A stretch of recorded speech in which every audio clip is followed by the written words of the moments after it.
ইসলাম ধর্মের পবিত্র ধর্মগ্রন্থ আল কুরআন দীর্ঘ 23 বছর ধরে খণ্ড খণ্ড অংশে এটি মহানবী হযরত মুহাম্মদ সাল্লাল্লাহু আলাইহি ওয়াসাল্লাম এর নিকট অবতীর্ণ হয়।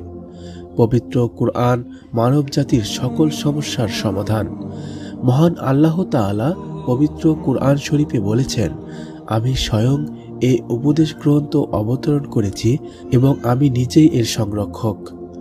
সম্প্রতি বিভিন্ন দেশে পবিত্র কুরআন শরীফে লাথি মারার মতো ন্যাক্কারজনক ঘটনা ঘটছে, আর এরকমই একটি সত্যি ঘটনা নিয়ে আমাদের আজকের আয়োজন।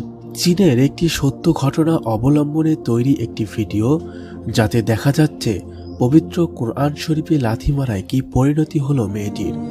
কবরের আযাবের ভয়াবহতা নিয়ে তৈরি এই ভিডিও দেখলে ভয়ে শিউরে উঠবেন আপনিও।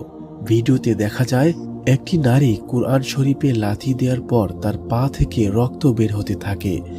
ধীরে ধীরে তার সাথে আরো বিভিন্ন ভয়ানক ঘটনা ঘটতে থাকে, যার মাধ্যমে বোঝা যায় মৃত্যুর পর বেনামাজি এবং নাস্তিকদের কতটা ভয়ঙ্কর শাস্তি হয়।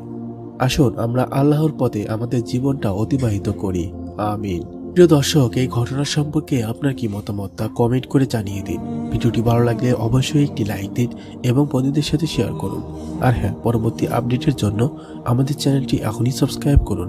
ধন্যবাদ।